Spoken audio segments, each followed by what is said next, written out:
This is the Comics Alternative, on location and talking with creators at the Sumter Comic Arts Symposium 2017.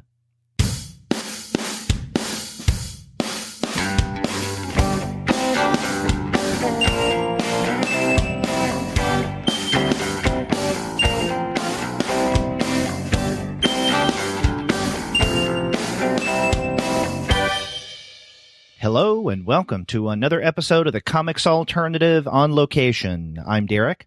And I'm Andy, and we're two guys with PhDs talking about comics. And on this episode, Andy's going to share some of the interviews that he conducted at the recent Sumter Comic Arts Symposium. But before we get to that, we want to let all of you know that this episode of the Comics Alternative on location is brought to you by the great folks at Discount Comic Book Service.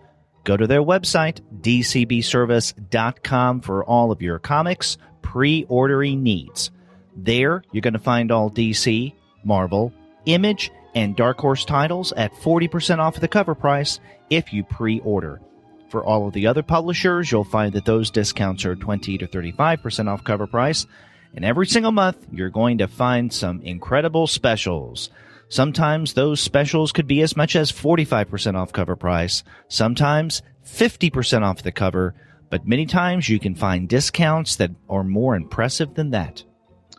That's right, and this month isn't every month. There's a bunch of bundles that you can take advantage of, including multiple bundles from Marvel and DC, and one from Valiant as well. That'll give you 45 to 50% off the comics you buy from those publishers. That's right. They have great discounts every single month at Discount Comic Book Service. Discount is in their name. So go to dcbservice.com for all of your comics pre-ordering needs. And after you do get your books there, please be sure to send them an email and tell them that the two guys with PhDs sent you. That's right. So, Andy, I know that you've mentioned on the podcast episode in the past that this symposium is coming up and that you may get some interviews from it, and that's what happened. Yeah, that's right. So we had two situations. We had Sophie Goldstein and Carl Antonowicz, who came for 2 days. They did a reading of their comics on Friday and then appeared at the convention part of the show on Saturday.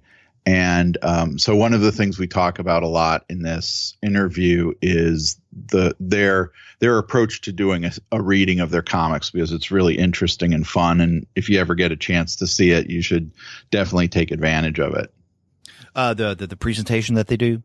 Yeah, they do this regularly. In fact, as one of the things we'll talk about, Carl has received a grant to develop a spoken word comics reading experience. One other thing about this is that we did decide it would be fun to record it live at Waffle House. So that's what we did. I hope it doesn't give Derek too much of a headache, but we also but if it does work, it may be a new monthly show, Comics Alternative Live from the Waffle House. And we also, so that goes about 45 minutes or so. And then the next interview, I interviewed one of our guests, Jeremy Whitley, as part of the programming at the Saturday convention portion of the show. And so I recorded that. We talked a lot about his work on the Unstoppable Wasp for Marvel and some of his other Marvel work, and kind of tied it into his creator-owned work on Princeless and other things that he does. And so that runs about 45 minutes or so too. I didn't record the question and answer session. I kind of left that out because my microphone wasn't in a situation I could pass it around the room. Okay. And you mentioned something about the conditions under which you made those recordings. So the sound quality is going to be a little different than what listeners may be used to with the Comics Alternative, but it's still discernible, and I am cleaning up the audio. So, but let's go ahead and give those conversations a listen.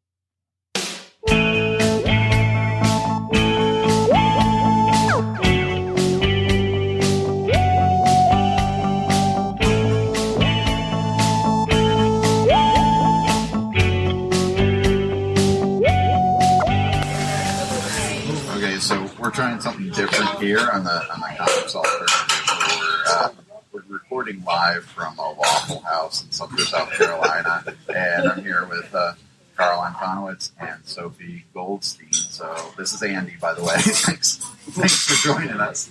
Yeah, we're super happy to be here. I'm especially excited to be doing this in Waffle House, which we do not have really in Pittsburgh. That's true. One of my favorite things about the South is the very limited degree of experience. Now here, I thought you had them out by LA too. No. No? We don't have anything like this in LA. We have the LA food chains. There are some really great West Coast food chains, particularly like obviously everyone loves it. I was a big fan of Pollo Loco growing up. Anyway, yeah, so very different landscape though. So, to kind of pop the lid off the Comics Alternative podcast for a minute. So Derek has a bunch of different categories for the episodes. Yeah. We do our Comics Alternative reviews, Comics Alternative interviews, and then there's Comics Alternative on location, where Derek records live at like a comic book store. So, is this an on? What category does this go into? I think this is where the categorization falls apart. Do you create a fourth category that's the on-location interviews? This is a fusion episode, is what it is. Yeah. This is like the jazz and raga episode. Much like our comics were boundary rusting. Yeah. So forging a brave new path. We've actually had situations where I recorded a live interview, usually at school or something, and Derek starts out with "Welcome to Comics Alternative on Location," and I'm like, "Wait a minute, that was an interview," and then we stopped the recording and we. and then I flipped the table and quit. These tables are bolted down. This is going to be no table flipping. So we'll let Derek decide what to call this. Is he going to overdub like some of your questions? He'll come back in and totally get your line and then make it seem like he was here. So I don't know. He handles all the tech stuff. I don't even touch that. So if this even comes out listenable, I will be totally happy. I didn't do a test recording like we normally do. So and I don't even know how to do that actually. If we leave 30 seconds where we're not talking at the end of the interview, can you just scrub it out? I don't know, maybe just go back down to times the lost interview. Searing questions, these shining insights, and it'll all be covered up by the clatter of little pieces dropping the tray. But post it anyway. Yeah, it'll go up. So the reason we're here in Sumter, South Carolina is I've mentioned on the podcast a few times.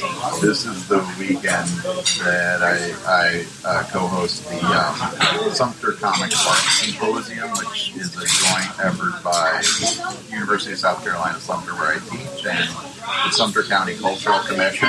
And so this is Saturday morning, so yesterday on Friday, Sophie and Carl came to my school and gave a great presentation where they did a live reading from their comics, and so that's kind of where I wanted to start with. It's like, how did the idea of doing a live reading come up, and especially, it's different, and also to kind of describe it a little bit about what you do in the live reading. It's different than like if you went to see a poet or something reading their poetry.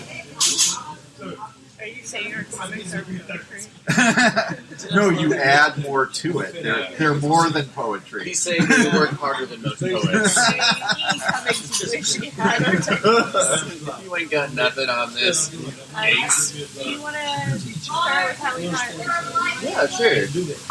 So the way that it happened was that Bob Sikoria had actually approached Sophie about being a part of one of his comics carousels back in like 2011, I want to say, maybe 2012.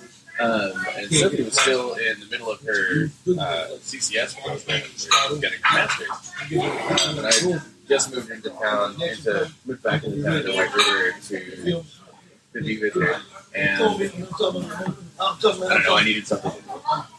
But so the two of us went and performed her comic mothership's Blues, which was one of the pieces that we recorded yesterday. At Mike's, yeah. Yeah. In Boston. Massachusetts Independent Comics Expo. And so Bob Sikoria does the comics carousel, and he does a bunch of them in New York. He also tours with it on all live comics weekends. So yeah, we put on this huge production for Mothership Blues. It's basically like you saw it yesterday. More for the effects and like And more anxiety. ever so slightly. Oh my god, yeah, we were like at each other's throats immediately. Immediately after, we were really excited. Yeah, those were great. Really well. It's like one of the early things in nice too. Yeah, it was well. And then we've taken any opportunity to do live readings because they're usually really great. People, it's really fun in the moment, but then people will seek you out because they know what you look like. It can make a big difference. And Carl's such a talented performer that we'd have a lot of people come over to their table, and then we'd be performing like, what if it was my comic? The people come over to the table and be like, and like reach out, like touch him, and be like, "You're so talented." But then later on, we did one at the first year we did one in space. The Columbus show space set up in space. The people would come over to the table and like not recognize me at all, despite the fact those that one had seen the show had seen me like standing up there and like with my arms pinned to my side, holding a microphone directly in front of my grill the night before, and they would ask Sophie, "So who's that dude? Did I record that?" And then I'd be like, "Hello, I'm here. I'm waving right now." So yeah, it's been a really big part of our touring practice. I've been trying to write more comics that are adaptable, easily adaptable to that. And in fact, I wrote and received a grant for to do a comics reading sometime next year, which is the first public announcement of that. It's the new Hazelwood Theater. You heard it here first. The new Hazelwood Theater awarded me one of their community-supported art grants. And with any luck, I'll be able to take that on tour up and down the East Coast. Second half of next year or the year after. Yeah, I mean, I think that there's like a lot more that can be done with that kind of format and presentation. Like there are some people like we saw Intergalactic Nemesis when they came into Pittsburgh, and what they were doing was like they had actors, they had Foley artists, like they had recorded music. They recorded music, so it's kind of like a step above. But when you see a lot of people perform their comics, sometimes people just put up full pages and they don't even bother cutting out the panels. And, if you really just think about the performance as a thing in itself, I think you can find a lot to, like, make it really enjoyable, and it could be an extra aspect to your artistic practice. Yeah. As I say, there are comics that are made for, that are better off with things that are rather dialogue heavy, things that are not formatted with like a lot of inset panels, and not every comic is good for that. Things that are largely silent are actually kind of garbage to see read live. Yeah, I mean, I have House of Women coming out from Fan Graphics. I just don't think it's performable. It's not. Yeah, so much of it is silent. There's no parts for Carl. Oh, there's no parts for this white man. It's so sad. This is like the first time it's ever worked against me. Yeah.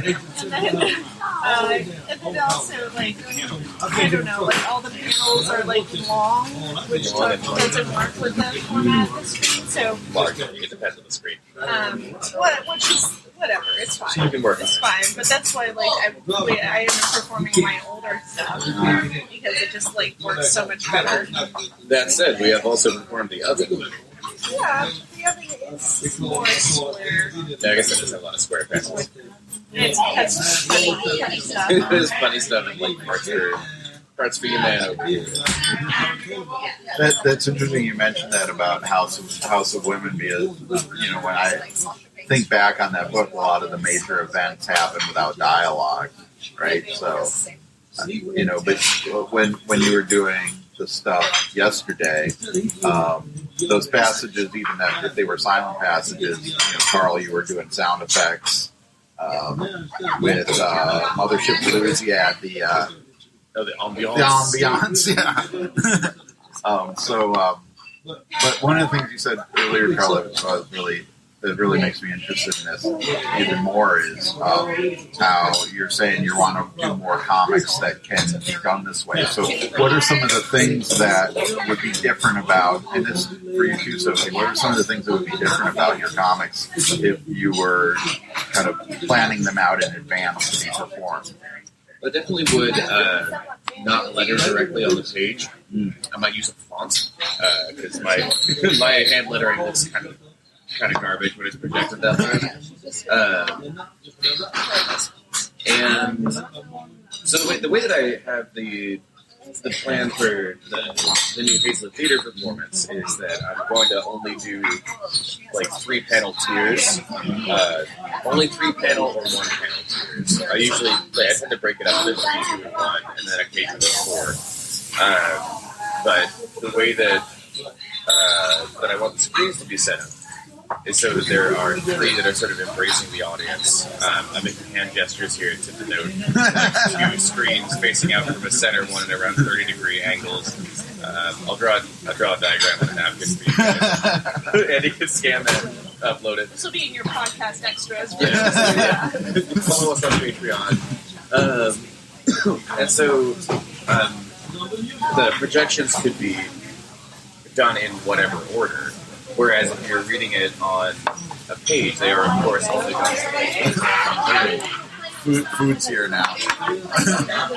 That'd be lovely. Yeah, that'd be awesome. I think this is your stuff here. Unless these are...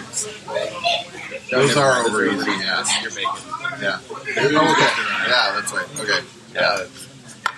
So we're passing plates around. The table's kind of small. The microphone is going to probably get some jelly or eggs on it, I'm sure.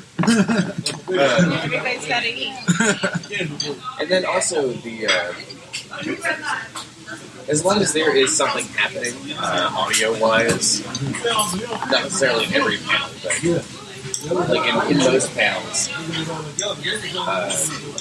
then it'll work better because you're not going to lose the audience. The audience is not just sitting there in silence and feeling weird about the fact that they're like having a comic book read to them. Yeah, I mean, I think the thing about Mothership Blues, so when we perform Mothership Blues, we have this like ambient noise, which is kind of like the noise of the ship. And literally, in the past has made a soundtrack, but we were like, no, it's prepared. I was going to bring my sampler with me, but I forgot. I mean, because we didn't know what the technical setup would be. So we found on YouTube like a Captain's Quarters. It's a soundtrack specifically made for some nerd to fall asleep. It's amazing. There. Well, Pinky and Waffle will be right up. Oh, great. Awesome. Wait, she said the pecan waffle? That's your waffle. That's your waffle. I didn't order. Did I get a waffle? Yeah. Oh, wow. This is the all-star breakfast, ladies and gentlemen, Waffle House. I did not. Oh, yeah, I guess that's in the picture. Good food, good value. I should have. I hope I have ham too. Wait, did you get ham or did you get bacon? I got both. I ordered a side of ham. It's the best sauce. Yeah.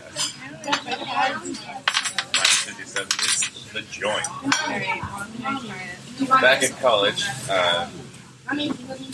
Heinz 57 sauce, which is not ketchup. It's something more similar to like a Worcestershire ketchup hybrid. This was like my everything, my everyday. Shout out to Heinz 57 sauce. Enough about comics. Let's just talk about sauce. Can we talk about sauces for a minute? Sidebar. This will be the comics alternative sauces.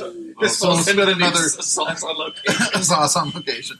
We'll create now a new spin-off, which is now going to be a monthly episode about sauce. Sauce alternative. Carla and I are like a 4 or 5 sauce household. Wow. Yeah. Because I got my sriracha and my red hot, and occasionally my Texas beef, and Carl's got Cholula. Cholula, please. Oh no, Tapatio. Sorry. These are very important. This is an important distinction. Yeah. Anyway, aside from sauces, back to comics. I think in terms of like stuff that's more like Oh, okay. Hams. I just give that back to you. Thanks. Look at this back here. Yes. Yeah, it's great. Great, Thank you. Alright, here's what we're going to do. There is so much food on this table right now. I think Derek's going to have a night beer on this episode. We'll leave all that in, but...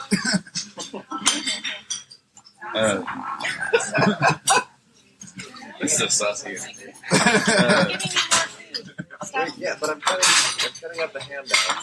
Ladies and gentlemen, you don't want any ham? I don't want any ham. What? That's why I let you pick. Oh. Do you want more jelly? Because I'm not eating my jelly. I'll take the jelly. I don't know what happened to it now. It's over here. She already took it. Oh, you already gave it to you. Okay. I already stole all the jelly. Sorry. Do I? There you go. The goods are given. Anyway. I actually lost track of what I was saying. Well, because I was talking. Oh. No, Did I interrupt you to talk about that sauce? Thank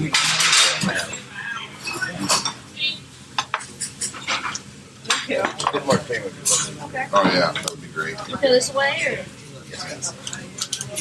So, so we were talking about things you do different when you're making comics, when you're taking the presentation into consideration. Yeah, so I had actually written Until the Blood Runs Black with live reading in mind. Maybe not quite as forward in my mind as it could have been, but it was still something that I was definitely thinking about. So it made the characters a little bit more cartoony. Like there's one very loquacious character and one very taciturn character, and like the play of those two against each other provides a lot of humor into what is a pretty dark story, as tends to be the case for me. And humor just reads better when it's performed. Like really dramatic things, like the pestle, for example, which I find hilarious, but not very many other people do. It's not funny. Yeah, it's very tragic. It's dark. A child dies. That's not like exactly Like an abused child dies. But, having like a character who's drunk through a lot of the story. I mean, that provides some ground for it, I guess. Yeah, I think humor in general plays much better on the stage, and I'm not an actor, and this is like a full extent of my performance background. But I like it makes me feel good when people laugh in the audience. So having stuff that's humorous that you can kind of like feel that response when you're doing something that's serious and dramatic. there's just silence, and then you're like, I have no idea is this going well, or people like hating this, or people quietly trying to sneak out of the theater. I don't know. The only person that I've ever seen make an audience cry at a live comics reading is Tom Hart when he read from Rosalie Lightning. Okay, yeah. Which is this is like we saw it at Space, I think, last year, 2 years ago. Whatever, unimportant. But it was before it had come out, and like it just laid my chest open and like tore my lungs out. It was amazing. It was a really, really powerful performance from a really powerful character. And I think that it's amazing he made that comic, and the fact that he also like read it aloud in front of an audience was just an extra layer of like totally kept his shit together the whole time. Yeah. It was amazing.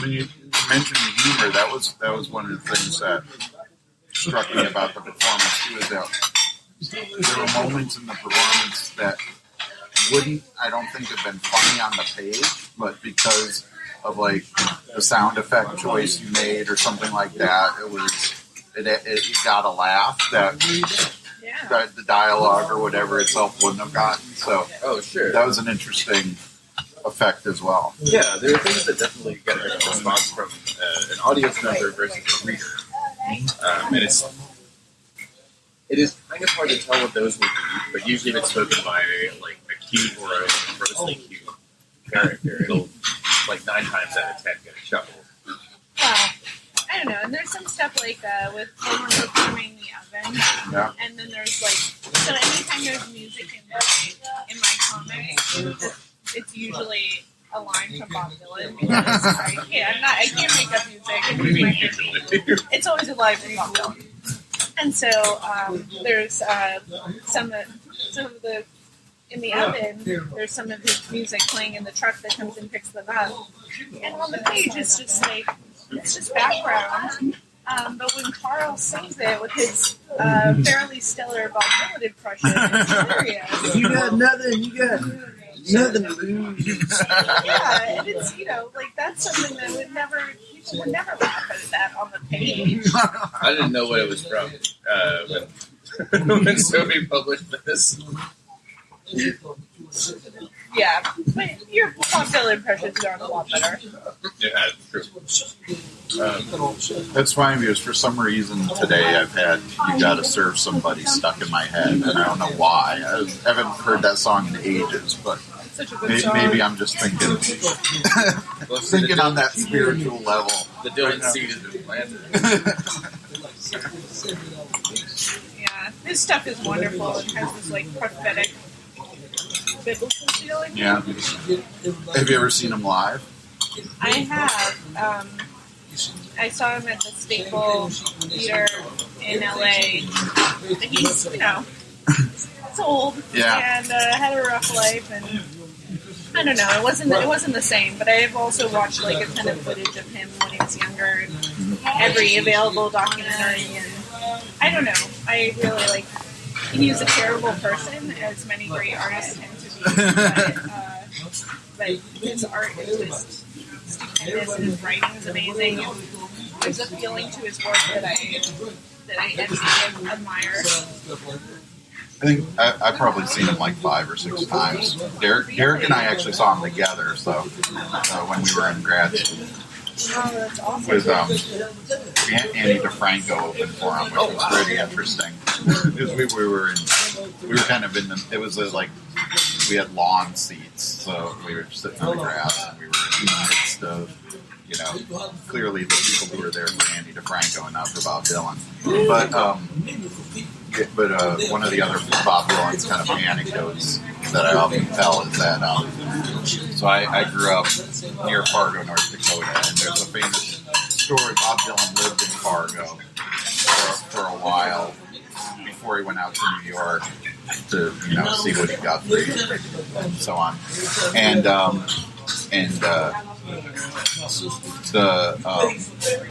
the day that that Buddy Holly's plane crashed, he was headed to Moorhead, Minnesota, which is right over the river from Fargo, and that's where he was going to perform, and so they had to replace him.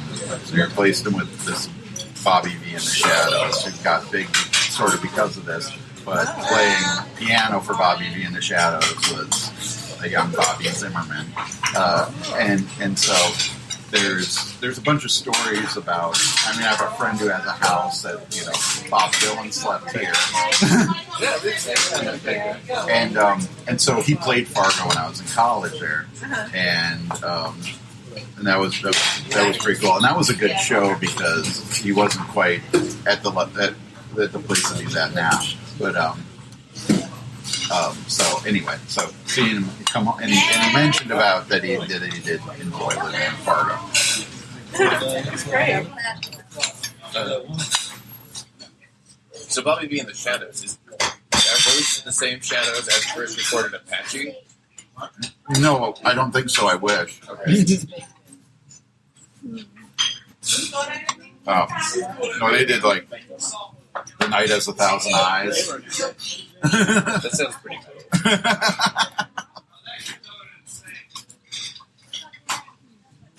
So, Sophie, one of the things you mentioned earlier is that House of Women is coming out from Fantagraphics. So, when is that happening?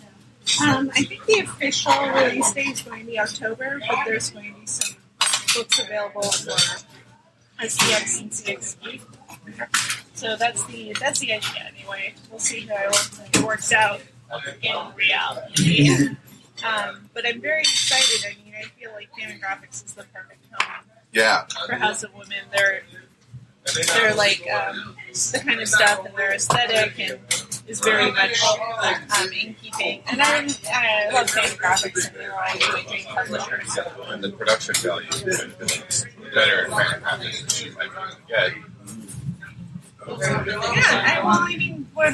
When I brought the project to them and we were talking about it, that was always my priority. Is I really wanted to have a beautiful book, not just like a floppy softcover. And Eric Reynolds, who's my editor on it, he was very on board, and he really wants to make he's down with the hardcover book and all this sort of stuff. And I think it's really important to the book to, I don't think this about every comic I make, but I think for this comic, the way that it's packaged is really important. Maybe just because of like the mini comics and how much work I design one into mini comics, and I certainly don't want a book that's less designed than the mini comics. Well, that's really interesting because one of the things that I find really remarkable about House of Women as it exists now is in this 3-part self-published comic is that it's so well designed that you've got the die-cut covers, the spine, the way the spine looks and everything. So, would you try to be duplicating more of that look, or are you going to go for a different look with this when Fantagraphics comes out? I think I want to go with something different. Like, I want the mini comics and the mini comics, and the people who bought those, I wouldn't. I don't know. They'll always have them, and they're going to be unique objects. I mean, the art with the three-layer covers with the interior color cover. Like, I'm not going to take that stuff and put it in the hardcover book. I think what I would like for the hardcover book is I kind of have this like little Pinterest board that's all mostly Victorian covers. Okay. So I'm kind of trying to go for something that's more reminiscent of that thing, with maybe some gilding or some, what do you call it when it's impressed? Well, embossing and so something like that, that when you're holding the book as an object, it feels like something from that time a little bit more. That's the feeling that I want from the bound book, as opposed to the mini comics and die-cut covers. I don't want to do it. No more die-cuts. So when you were self-publishing that, like, what did it take to do that? An X-Acto blade, all the days of my life. it was pretty involved. So I mean, just aside from drawing the comic and then having it printed up, and then I would die cut the front cover and the interior and the second layer by hand with an X-Acto blade. Wow. And then that would all get stacked binded, just like I have to align, make sure it's all aligned, and then staple that, and then glue on the spine, and then the whole book gets a face. And then I bought a corner rounder, it's like from the 1950s or something, from eBay. And so I corner around all the books, and then they get numbered. Wow. It's pretty involved. Yeah. I'm kind of interested in this whole idea of the materiality of comics, especially in, a world that's moving more towards web comics and stuff like that, to make the comic, each individual comic, its own separate object. Do you know Matt Kint stuff at all? Matt Kint has a book called Red-Handed. It's like a crime story. And if you buy the book or bring it to him to sign at a con, there's a page that he opens it up to, and he lights the page on fire with a lighter, and it burns off the corner. And then, so this is hard to describe for audio podcast, but and so like half the page is a long panel of a woman standing, and when he burns off the corner, the image that's on the other page blends in with her body. And so it was clearly he made it that way to burn a corner off the page. That's but then each book, it isn't just that he may sign the book different or sign it to somebody or draw a sketch in it. Each book is a different object which has a slightly different story in it depending on where the burning takes you. Wow. So I'm always when I saw him do that, I was blown away. I actually wrote a paper about it because that's also another thing we were talking about, the idea of comic studies the other day. That literary studies, there's very few books that you would talk about that might be different intentionally, like as a physical object from other versions of it. There may be something with a misprint in it or whatever, but with comics you can do that more, and so that also becomes an interesting thing from an academic point of view. It's like, what is the definitive text then? Yeah, I think comics have a lot more in common with art books. Yeah. Those kind of like limited edition handmade.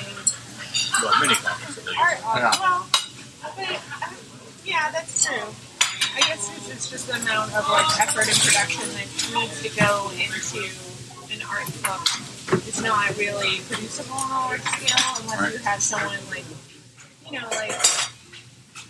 building stories where you have someone famous enough with enough clout to have something like that. And I remember opening Carl got building stories, and it was at the CCS library, and I opened it, and it was cool for all these like different sized comics. But when you open the box, they're just like jumbled in there together, and I felt like that was a really. I'm going to like critique Chris Ware. Shots fired over here. I know. That's how much I think of myself, I guess. Chris Ware is going to be writing in. He's already got reasons enough to like. I made a Tijuana Bible. A Tijuana Bible of Jimmy Corrigan. Oh wow! Sexiest boy in the world. When I was at CCS, I did. It was Jeremy is one of my favorites of your comics. I had it as like $1 comic on my table for a couple of years, and then I just like stopped making them. But I gave one. Chris Ware was at SPX and was linked, and I waited in line and bought a copy because if that's the price it takes to own my own copy of Link, then I'll pay it. And I gave him the comic, and I was like, "Hey, I made this. You want a Bible?" And he kind of took it, and he like started to open it. But then when he heard the words "Tijuana Bible," he was like, "Oh, I'm I'm going to look at this later. Oh. It's inside. I have no idea. I have no idea what happened or whether he read it. Was your email address on that? Probably. I think you just running yourself the voice president, if I recall. Yeah. Or that Barkley comment. Oh no, I think I had a fake name on it. Yeah. I think I had Sophie Goldstein or something. But anyway, that is to say, Chris Ware probably. Chris Ware has handled and thrown away a Sophie Goldstein. Right. You heard it here first, folks. It's probably, I don't know, I feel like you're the kind of guy that would appreciate a team on Marvel. Yeah, I mean, just like sort of a restore sensation. Anyway, that is to say, like, I felt like building stories, like the box itself probably could have been a little bit more constructive. It's very difficult to shelve. Yeah, can you think of any mass-produced books that have like art? The Popeye collections from Fanta, those are enormous, and they have those. Like, That's true. Oh, you know what? No, but That little Nemo book too. no, the ones that started from the series that was that Sammy had. Oh, Kramer's Ergot. Oh, Kramer's Ergot, yeah. That giant Kramer's Ergot, I think, is definitely, and that's of course, Also that's impossible to also shelve. Yeah. a $70 book, right? It's super expensive. Yeah, so like the mini comics craft-oriented mini comics are not upscale. The interesting thing, I'm just going to finish my thought about the interesting thing about that book was that you had some pieces, there were a number of pieces in there that were just like regular sized comics printed out. Yeah. And then there was stuff like Tim Ball's comic in there, which was about Noah's Ark, where he really took advantage of having this like huge page, so you would have this giant panel of the arc, and then these regular sized panels on the page of the rest of the story, and it was so effective. But I don't know. I guess there's not a lot of opportunities for people to really, because shelving. That's the problem. I mean, like doing something at tabloid size, I think is what that was printed at, right? Like 11 by 17 inches, or was it larger? It was bigger than that. Yeah. It was huge. Full bleed tabloid. John Chad, who works at CCS, his comic books for kids he has the long. I was just thinking about those actually. Yeah. Yeah, and that's probably like almost the closest to an art book that is really conceptual. And it's for kids, which makes it even more amazing. But like a child's primer in formalism. Yeah, but he says he gets complaints all the time from librarians about how it's impossible to shelve. Yeah. I mean, we're just a bunch of funny shaped books in a regular book shaped world.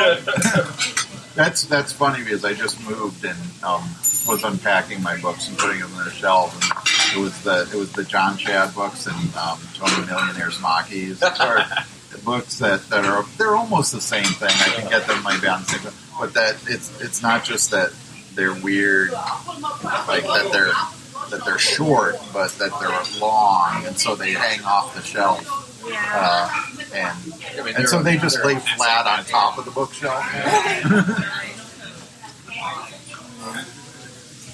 I bought this big book of medical paintings, which was a thing. Like paintings from operating theaters of like apothecaries and things like that. Basically an illustrated history of medicine. And I think it's around tabloid size. And I have one section of my bookshelf for like very large books, including building stories, this one, and like some other coffee table books. And yeah, impossible to shelve. Like it's a trip hazard. Yeah. Yeah. Well, so all that is to say with House of One. Oh right. House of One is not going to be. It's not.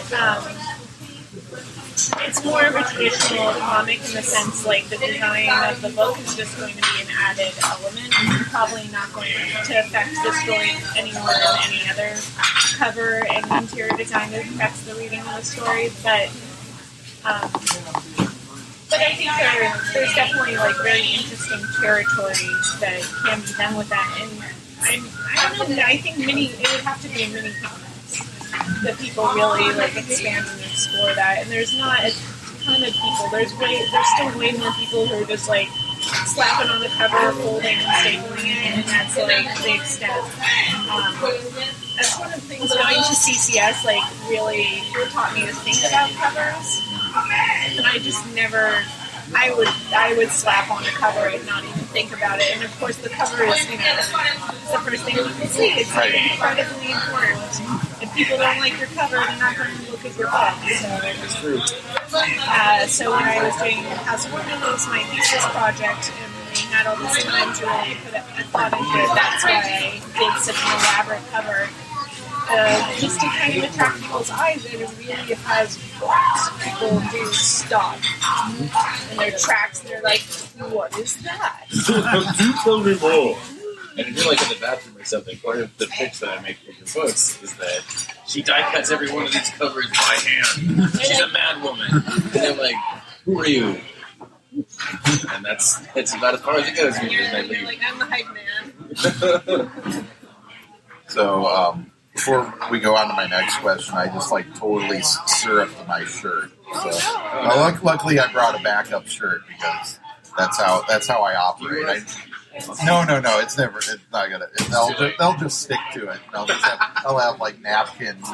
Nah, I'm good. The way I'm old enough to have learned for myself that odds are I'm going to spill something on my shirt in any given day. So having a backup shirt in the car or in my office is always a necessity. Thank you. Yes, ma'am. Yeah. Yeah. Yes, please. So, other than the kind of design of the book, is there going to be anything different with House of Women between the mini comics you've already done and when it gets published? Yeah. Probably not. I mean, I think because I talked to Eric about it, and I asked him whether he thought there's anything that should be changed, especially because the book was done over a long period of time. It started in 2013 and then I finished in 2016. And the art in the first issue I feel like is a very different mirror than the third issue. Of course, that's coming from me as the artist, so my perspective on that is different than others. But I think he was just like, yeah, it's good. I don't think we need to change anything. And I could probably get really obsessed with like perfecting everything and going back, but I try and embrace the flaw. Well, thank you so much. Thank you.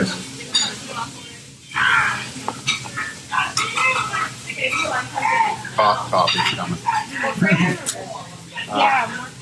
More probably. Yeah. Thank you. But I try to embrace the idea that you just have to finish it and move on.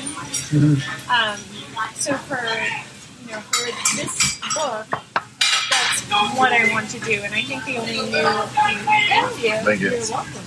The only new art that's going to be in there, aside from like the prior art, might be some interstitial pages between what were originally the issues. Yeah. Maybe like a part 1, part 2, part 3 kind of thing. But that's it. Yeah. So it's going to anybody who's read the mini comics will have read the book. But I mean, the nice thing about having a published book from a that has distribution is that hopefully a lot of people who are never exposed to mini comics will pick it up. So I'm not too worried about it. Look at you, state of Idaho.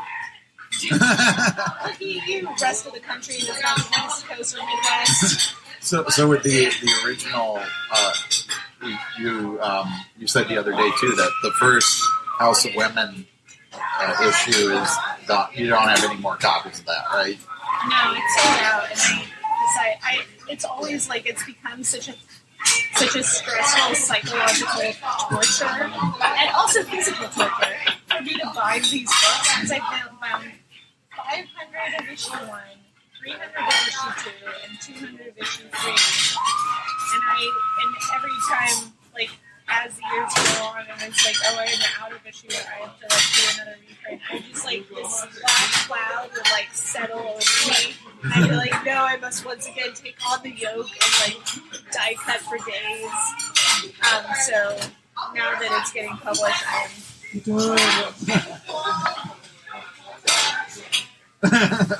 we're gonna fight over the check on air. I don't. They just started playing like James Brown or something in here, pretty kind of loud. So really funky. there was a loud James Brown scream, and I worry about that. This episode's gonna be Are like. you sure we can't get the check though? I mean, if you want. Yeah, that'd let's be get great.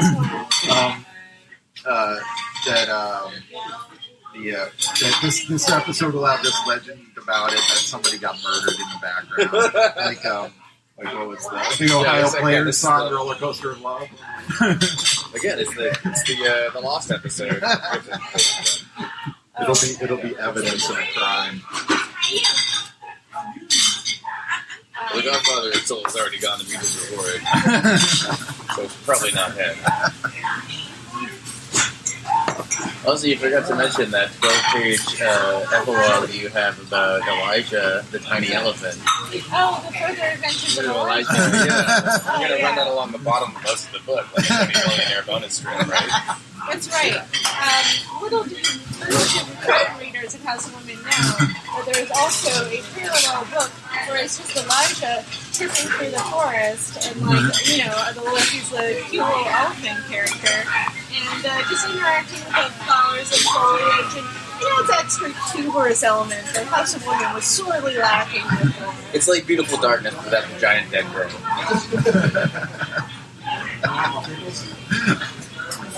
Actually, it's not at all like Beautiful Darkness. Also, it doesn't exist. That's the other thing that we should mention here. That don't look at that.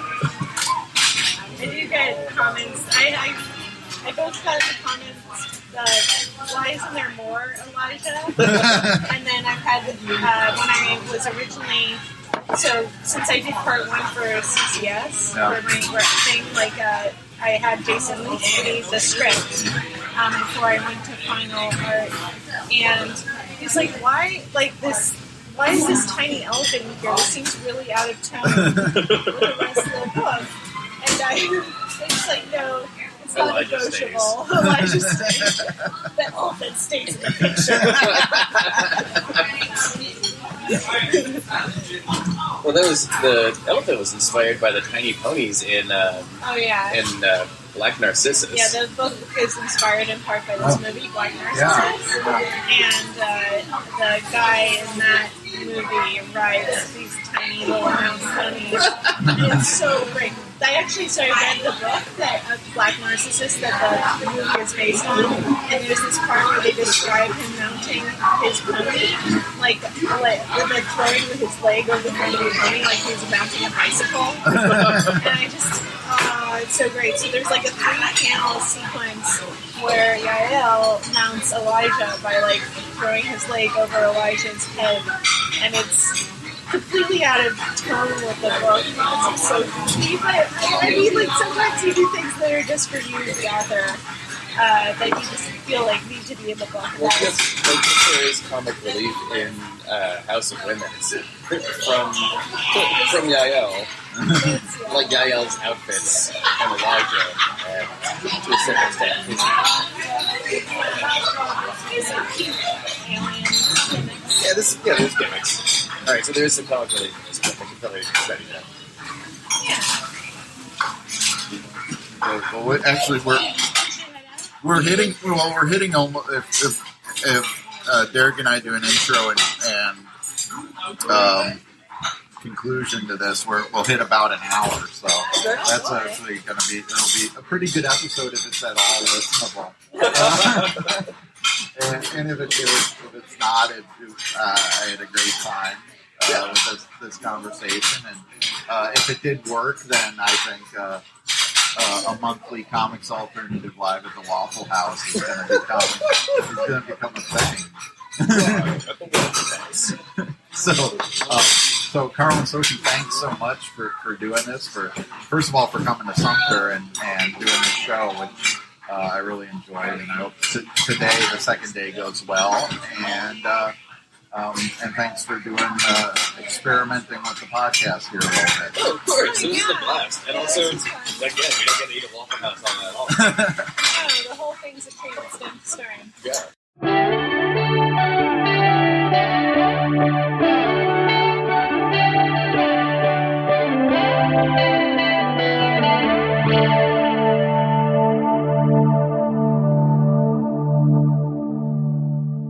Okay, so we're here today at the Sumter Comic Arts Symposium with Jeremy Whitley. So thanks for joining us, Jeremy. Glad to be here. So since the big thing you're working on right now is the Unstoppable Wasp, so could you talk a little bit about how that got started and what you're looking at with that character? Yeah, so for anybody who doesn't know, the Unstoppable Wasp is a new character that was introduced about a year ago now in last year's Free Comic Book Day story for All New, All Different Avengers. Basically, Nadia Pym, who's the Unstoppable Wasp, is the daughter of Hank Pym and his first wife, Maria Travoia, who, as part of Hank's origin, going all the way back to the original Tales to Astonish, was kidnapped and disappeared into, this sort of Red Room-esque Soviet group, and then was never heard from again. Later reported to have died. But what nobody knew is that when she was kidnapped on their honeymoon, she was pregnant, and while in captivity, gave birth to Nadia, who was born and raised in the Red Room, which is a extra legal organization that basically trains young girls to become assassins. Nadia got some of this, but she was recruited into a special program they had called the Science Class, which is part of the Red Room, where they put girls who have an exceptional gift for science, so that instead of just stabbing people, they can do great things like create weapons that will help them kill lots of people and things like that. So that was, and she was trained in that rather than just in the hand-to-hand killing stuff. But she knows a little bit of that too. But and in her first appearance, we find out that her origin is that she was tasked with replicating her father, Hank Pym's Pym particles, which would have given the ability to grow and shrink. And she was successful, and unfortunately for the Red Room, used that to be able to shrink down and escape the Red Room and go off to go find her father, who, when she arrives in New York, she finds out is already dead, having recently died fighting Ultron. So one of the things you mentioned there is that she's the scientific genius, and that seems to be a big part. We're in issue 3 now. The big part of this first arc is her putting together a science team, and so there feels like in that book this kind of goal in mind of promoting science, interest in education for young girls. Is that something you're intentionally kind of working through with this book? Yeah, I mean, absolutely. That's when Tom Brevoort, my editor, came to me with the character and asked sort of what ideas I would have to do a series with this character. The two things that stood out to me about her is that she is relentlessly optimistic despite having had a horrible life at this point, having been locked in a bunker for 16 years of her life, and that she is a super genius in a way that in comics is often reserved for men, because for people who are familiar with the history of comics, a lot of the original, superhero type characters like the Fantastic Four and Doc Savage, for that matter, are science heroes. And unfortunately, there's not a big history of female science heroes that came around in that time in the 60s when that sort of thing was catching fire. But we're currently in, I think, a sort of golden age of good, strong lead female characters. And I felt like this was one of the first opportunities to have a science-driven superhero story with a female lead. And I was looking for more sort of female scientists to sort of play her off. And, in the first issue, we have guest stars in Mockingbird and Ms. Marvel, who are both science geniuses in their own right. But we wanted to put together this mission for Nadia of finding these girls who have been overlooked, because the idea that there aren't super intelligent women out there who should be doing the same thing that Hank Pym or Mr. Fantastic or whoever is doing is ridiculous. So they're just nobody has found them and put them together yet. So that becomes sort of her mission, is to put together this lab that she calls she names Girl, which is the Genius in Action Research Lab, and to get them all together with the goal of just changing the world, not necessarily one particular big thing or saving it from day to day like superheroes do, but creating and innovating in ways that will change the world. Yeah, I think one of the things that I find a lot of fun about this first arc is that idea that Nadia. Well, first of all, the team up of Nadia and Jarvis. So I don't know how many of you have been reading Wasp or have read Wasp. Okay, nobody. So get it first of all, and so this is a good introduction to it.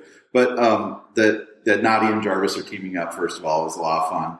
But that she says to him, when Tony Stark is putting together a team of scientists to solve a problem, he's not even thinking of female geniuses, and then or female science innovators. And Marvel has now recently established that Moon Girl is the smartest person in the Marvel universe, right? Yeah.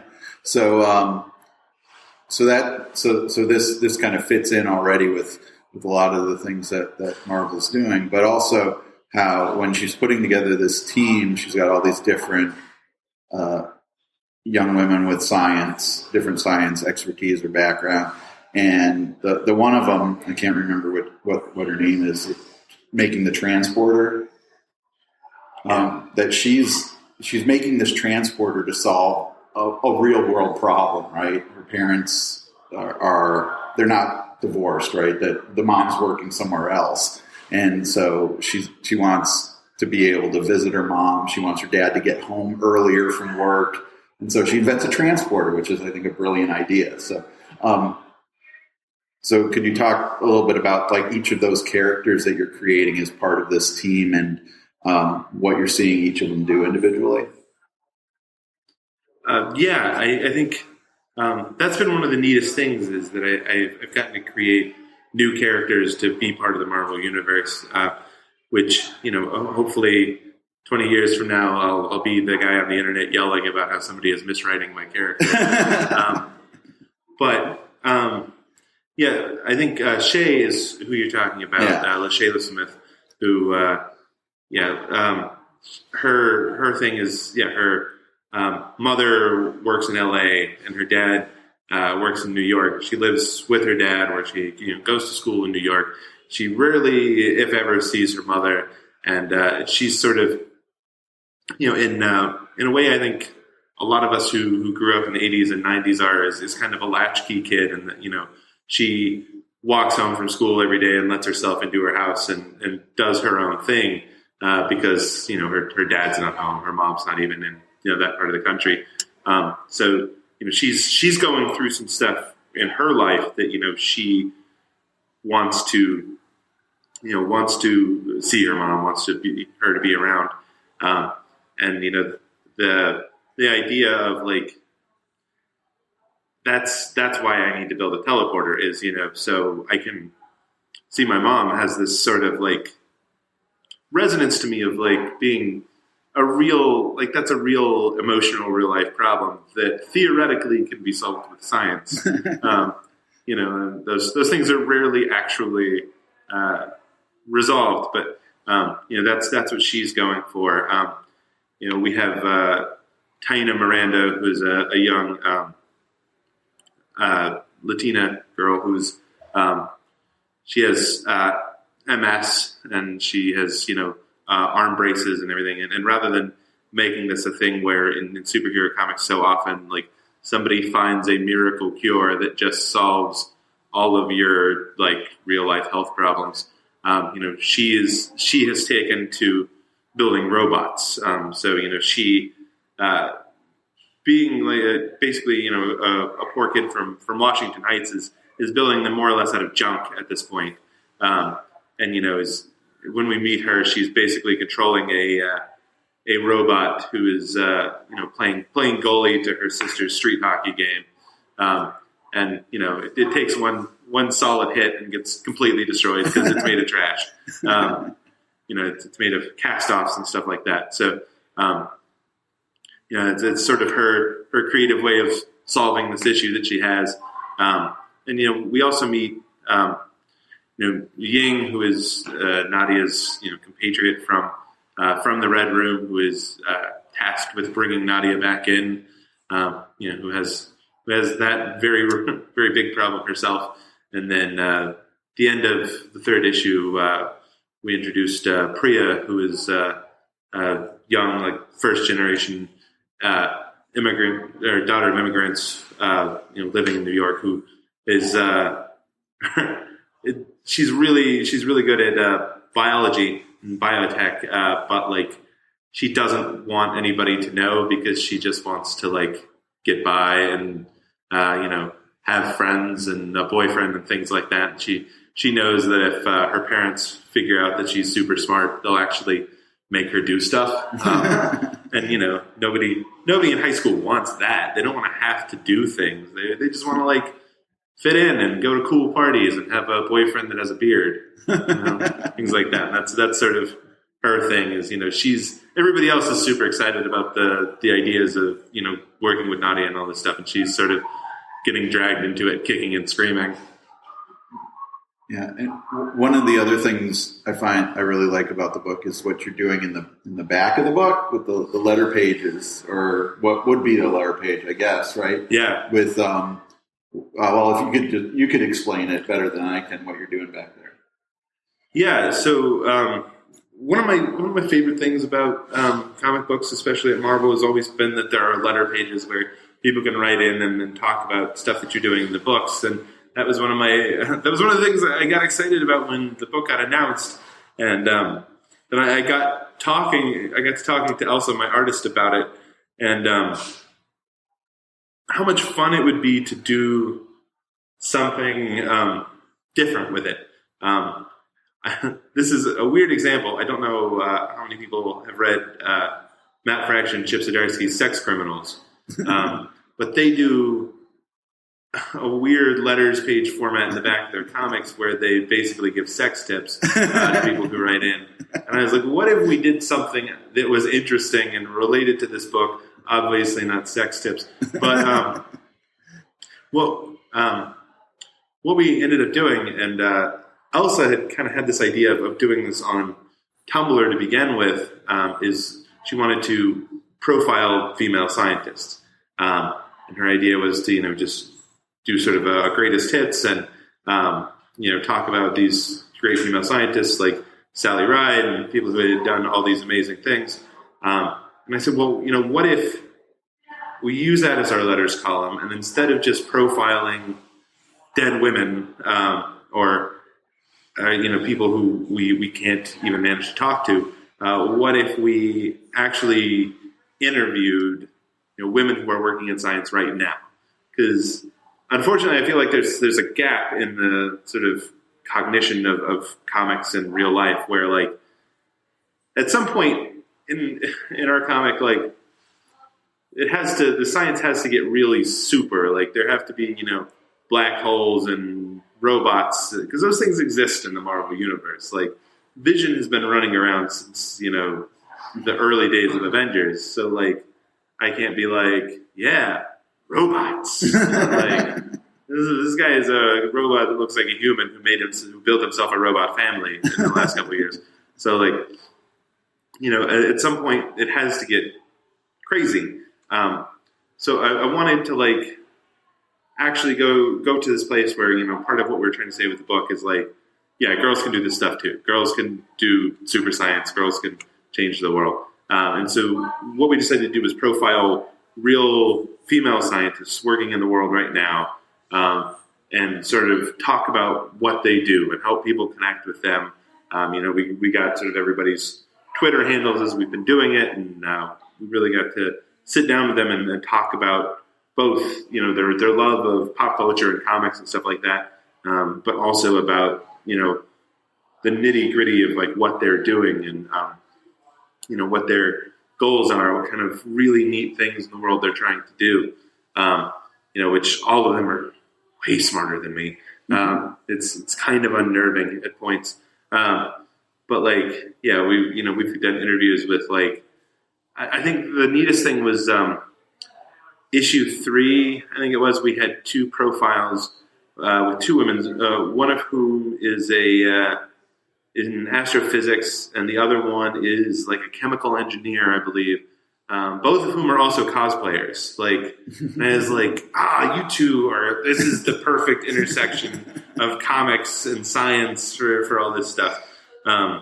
So yeah, I mean, that's the kind of cool thing we get to talk about, and hopefully people are, young girls especially, are reading that back page and going, oh, this is a cool thing. And like, there's actual like ways to connect with these people and ask them questions about what they do. And if you're interested in doing it, like how you can do it.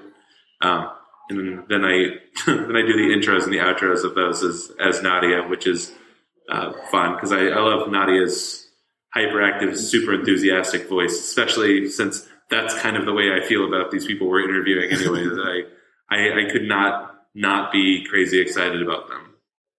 Have you had any situations with these where you've actually kind of gotten ideas for something for the comic from talking to scientists who maybe know more about the science than you do, or gotten any input?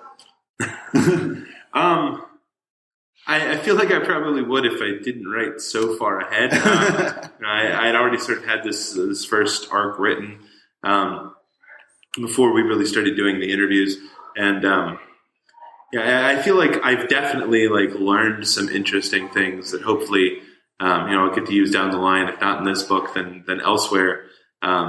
Because I still remember there's an issue of Pirate Princess I wrote where like I used stuff that I actually learned in chemistry in high school, and I once it came out, I like sent my chemistry teacher from high school like the couple of pages where it happened, and I was like, "See, I used science in my real life work and my job." And she was super excited about that. So, I think getting science into comics is cool. At the very least, like, it makes some of the stuff that happens seem more plausible. You talked before about how the new Wasp character fits into things that Marvel has been doing in the last couple of years with characters like Moon Girl and Ms. Marvel and Squirrel Girl. But it also feels like Wasp fits well within what you do in comics. And so, kind of talking about Wasp in relationship to Princeless, it really feels like you're making a conscious effort to create role models for young readers that are kind of historically neglected in comics. Is that something that's, again, conscious in your mind when you're doing this? Yeah, I mean, role models are definitely like representation of different groups of people, be it disabled people, which is a thing that comes up in this, immigrants, and with the group in Girl, like it's a pretty ethnically diverse group, who all sort of have different backgrounds, and I want to address questions like disability and depression, and to some extent with Nadia, she has a family history of like mental illness as well that I'd like to address without making it necessarily like a message comic. I think our big mission has been to like say things that we think are important and get stuff out there that we think is important, while still like having a fun superhero adventure story where you feel like you want to read this book and enjoy this book, and at the same time, people are getting something from it as far as seeing characters look like them or think like them, or have to deal with some of the same issues they do, without just sort of glossing that over in a way that tends to happen in comics a lot, where somebody's arm gets amputated, they just replace it with a cooler metal arm, and now they're a superhero. And that's something that was important to me, is to have sort of that touchstone of representation in there, while still like setting it very much in the Marvel universe. Like, they throughout the first story bump into everybody from Jarvis is there, Moon Girl is in the second and third issue, Ms. Marvel and Mockingbird are in the first issue, and then I think issue 4 is the first issue where we meet Nadia's perfectly normal lawyer, Matt Murdock, and he's sort of throughout there. So I really wanted to like have these characters, but not have it so isolated that it doesn't feel like you're reading a fun Marvel comic book. Yeah, you've worked now recently too with Mark Waid, and I remember Mark Waid kind of bristling at the description of anything he did as a fun comic, because he'd say that's the kiss of death for sales. If you call something fun, nobody wants to read it. But not to make, and I hope I don't end up putting the kiss of death on Wasp, but it's fun. It's a fun book, and I've been I feel like, as I said, I love the first issue, and it's gotten better with every issue, and there's scenes where I'm just laughing out loud at it. Is there, and so that was my attempt to transition here into talking about working with Mark Waid. So you did 1 or 2 issues of All New, All Different Avengers with him? I did 1. Okay, 1. And so what was it like getting that call? It was really cool. Like I have known Mark sort of indirectly, to say hello at conventions for a few years, but I'd never really gotten to really sit down and talk to him, or definitely not work with him. And when I got this offer to pitch for the Unstoppable Wasp, like Mark was the only person who'd written the character at that point. And I went to him, I tracked him down, and was like, so Mark, tell me like what your vision is for this character, like what you see her being. And he said he said that he wants sort of he does have that sense of optimism that I had picked up on, and that she's somebody who is an innovator in the same way Hank Pym does. Hank Pym is, not necessarily because something is needed so much as that it's cool, it's a neat thing to do. She's interested in science largely in that way, and that was something that was cool. And I went home and worked on this pitch, and the pitch got accepted, and I wrote the first issue, and the first person I sent it to before I sent it to my editor was Mark. And I was like, I know you're busy, but if you have a chance to read this issue, just tell me what you think, and make sure that I have the voice right, because you created her. You're the only one that's written her, so I want to make sure we have it right. And I got this email back that was like, I read the issue. It's perfect. I love it. It's exactly what that character needs. In fact, I'm supposed to be writing this issue for Civil War II. That's a tie into the Civil War II storyline, and I haven't written any of it. And it's all we know is that it's supposed to be about Nadia. It's supposed to focus on her because that's what's in the solicitation that's already gone out. Would you be interested in co-writing that issue with me? By the way, it's due on Wednesday, and this was Friday. And of course, I was like, yes, I would be interested in co-writing a book titled The Avengers with Mark Waid. Like that's not a like, oh, let me think about it kind of situation. So basically we sat down and talked about over the phone like that. So it was Friday when we decided we were going to do it. Saturday, we sat down for like an hour on the phone and talked out like what we thought the story was going to be. And he sort of typed up a quick outline and shot it to me. And I literally wrote that book overnight. I got that outline Saturday at about 7. About 9 o'clock, I sat down and wrote till about midnight and got, I think, 17 pages done. And then I came back the next morning and wrote the last 5 pages of the script, which if you're counting is 22, which is 2 more than a Marvel comic is supposed to be. And I said, hey, Mark, I finished it. It's 22 pages, but you're going to change it anyway, so I guess you figure out where to lose those 2 pages. And yeah, he went through and, polished it up and cleaned some things up and took 2 pages of fight scene out of there because I always write really long fight scenes. And it was, for the most part, he didn't significantly change anything I'd written. And it was real fun because it ended up being sort of a 0 issue to Unstoppable Wasp in its own way. And it went so well that I ended up writing the Monsters Unleashed tie-in for Champions, which is his book. And then I'm co-writing 2 more issues of the current Avengers series with him, 7 and 8, which will be out, I think, in May and June, respectively. Great. I want to transition into your creator-owned stuff with Princeless. Now, anybody familiar with Princeless? Okay, so some nodding here. Another great book.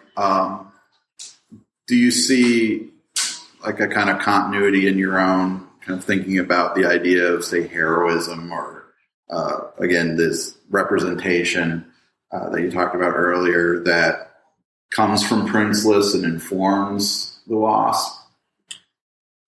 Yeah, I mean, absolutely.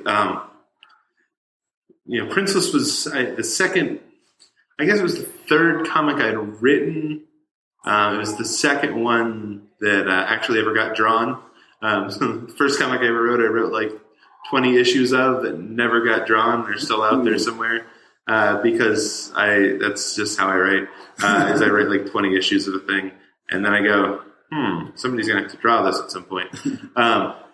And then, Princeless was the first thing that caught on. And I think a large part of why it started to catch on and has done as well as it's done over the last 5 years that it's existed is I was looking for something that didn't exist. I was looking for a comic that I could share with my daughter, who at that point was still getting ready to be born, where she could see herself as a young woman of color, be the hero and a princess in this case in the story, and have a princess that is not like what unfortunately mostly existed in the Disney movies at that point, which was a princess who sits around and waits for somebody to save her, and maybe has one moment of inspiration at some point in the story, but otherwise has no real motivation or agency.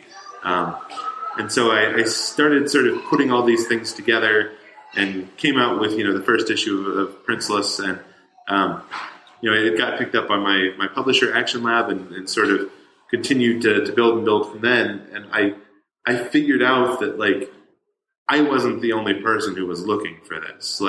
There were a lot of people that were like, oh, wow, this is the perfect thing for my kid. Or I think in one of the more teary moments I had, I did a book show down in Columbia a few years ago where I did a panel and was talking about Princeless and had a mom come up to me after the show and just say, Princeless is my daughter's favorite book and she loves it and she shares it with all her friends and I just wish I'd had it when I was a kid. And I was like, oh, come here, just hug me. This is really awkward. I can't sit here and just watch you cry about my book. And it was really nice. And it's like, that's the kind of thing I want to inspire in my writing is, for people to be excited that this thing exists and to be excited to sort of see themselves or be able to share these things with their kids. I think it's a thing that I really love at conventions and stuff because occasionally I get parked next to somebody who is an artist who's, or a writer who's been working in comics for, 30 or 40 years and has a much bigger, nicer resume than me and makes a lot more money than I do. And I get to watch them have person after person come up and go, well, in that issue of The Flash you did in 1992, the explanation for why this works this way is directly contradictory to this. Whereas, like, I get to have excited young girls, like, come up to my table and be like, I can't wait to tell my friends that I met the guy who writes My Little Pony. And, that's super exciting. And that's, I feel like that's something that some of those old pros should be jealous of is, I get to experience people who are genuinely excited about what I'm doing. And, I think a lot of that is talking to people and listening to people about, like, not just what's needed, but, like, what not to do. And, really pay attention to, what people are saying about my work and about representation in general and what isn't being heard in a large part by, the much bigger companies who are making things. And it's been a joy to get to bring some of that to one of those bigger companies and, hopefully see some of that trickle down to a new audience and pull in people who previously didn't feel like there was stuff there for them that, in the last few years has been there and has been brought to Marvel.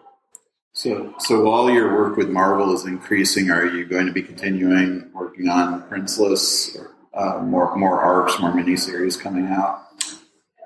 Oh yeah, I am way ahead of my artist on this. As I've kind of indicated previously, like I write pretty fast, and I'm kind of obsessive about things. So like when I start them, I kind of have to finish them.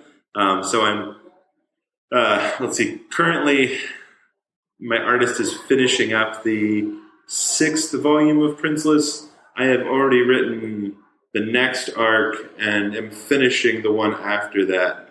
So I'm easily a year out on that book, and I've written the next 13 issues of Pirate Princess already, which is just dumb. That was just like, I got halfway through that run, and I was like, well, I'm going to finish this story because I know where it's going, and I hate coming back to a story that I got halfway through or 2 or 4 issues through, like 6 months later, and looking at it and going, oh my God, what was I going to do? I had a great idea. What was I going to do? Because you never remember it after that. And even if you figure out what it was you were going to do, it doesn't feel the same as what it was then. I hate going back and picking up my old work and going, oh, I missed an opportunity there.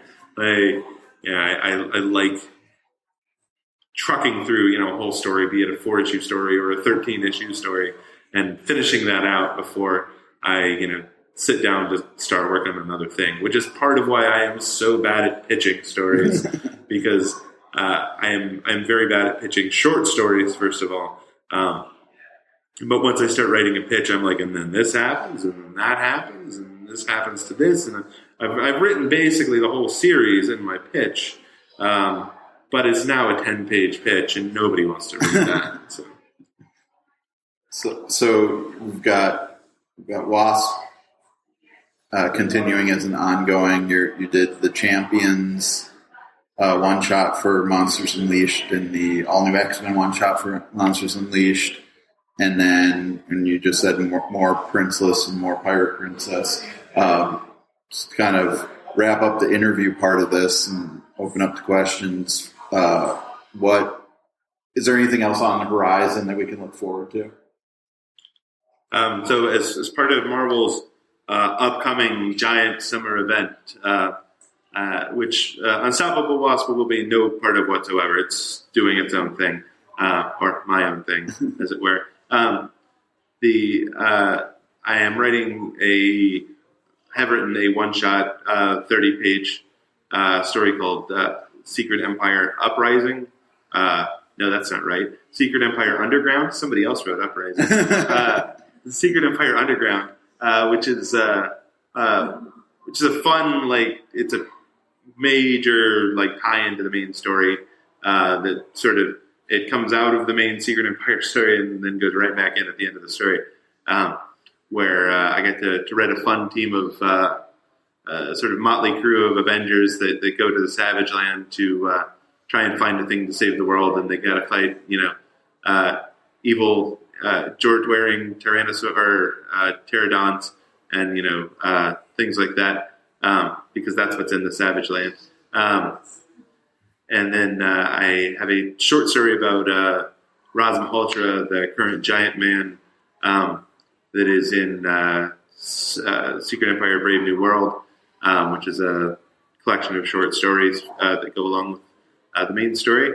And then, like I said, issues 7 and 8 of Avengers, which I think will be May and June, both of which feature the infamous Iron Man, which is Victor Von Doom. And if you ever get the chance to write Dr. Doom in a comic, I recommend it because Dr. Doom is a fantastic character to write, especially when he's trying to be a good guy and doesn't really understand how it works. It's a lot of fun. I think I told Mark I was writing issue 7. It's like a bromance between Victor Von Doom and Nadia, because everybody else on the Avengers is like, Dr. Doom is evil, and Nadia's like, that guy figured out how to time travel. Like, he's amazing. This is the coolest dude. And they're like, but he's Dr. Doom. And she's like, and he has a time platform. What? So that was my take on issue 7, which was a lot of fun. And I just finished up my first draft on issue 8 last night, actually. And then I'm writing a new ongoing My Little Pony series, which is called Legends of Magic, which starts up in April, which is all mythology in the world of Equestria. It's all cool, tall tales about real and mythological characters, including like Star Swirl the Bearded, who's this like mythological character that's always talked about in the show, but has long since disappeared in the show. So I actually get to write him. I think I'm one of the first people to write a story about him, instead of just referencing him off the top of my head, like so many of the stories do. And then I'm working on some pitches for new series, which hopefully some of which we'll be seeing in the near future, and just a little bit of everything. Well, that sounds great. I think we have a lot to look forward to there, and so thanks for joining us on the podcast and then at the Sumter Comic Arts Symposium.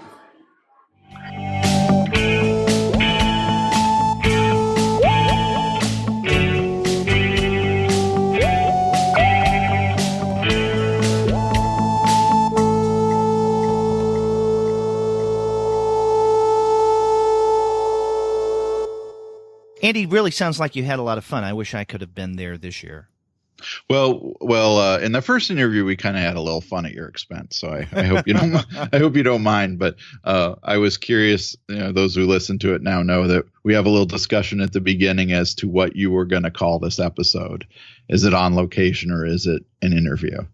Yeah. Well, yeah. Well, it's the on location, because we should also mention that there is another episode that is going to come out the same time as this one, which is another on location episode. I was this past weekend at Dallas Fan Expo, so I did some interviews as well. And so when we combine interviews on location like that, they become on location shows. Yeah, that's your decision, though, not mine. So overall, it does seem like you had a good time, not only with Sophie and Carl, but with Jeremy as well. Yeah, and I was glad I got an opportunity, because Jeremy and I had been talking about doing an interview for a while, and then when it came time for the show, it kind of sprang to mind, like, hey, rather than like carving out separate time here for you away from your table to do an interview, why don't I just interview you for your part of the programming? And he said that would be great. So yeah. Turned out really well, and I'm glad that you got the time in your busy, I guess, oversight work of the symposium to talk with those guys. So, if our listeners want to find great books like those created by Jeremy, Sophie, and Carl, then they should check out the website of our sponsor, which is Discount Comic Book Service.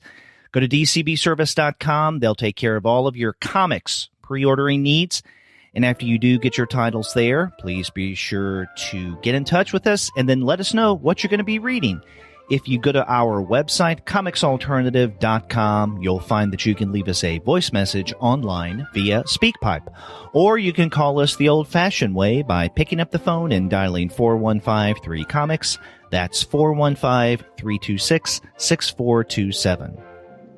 That's right. Or you can get a hold of us by email. We are 2guys@comicsalternative.com. Or you can get a hold of us individually. I'm Andy at comicsalternative.com. And I'm Derek at comicsalternative.com. And also check out our Twitter feed at @2guys with PhDs. That's right. But you can also find us on Facebook, Tumblr, Instagram, Google+, Goodreads, Pinterest, and YouTube.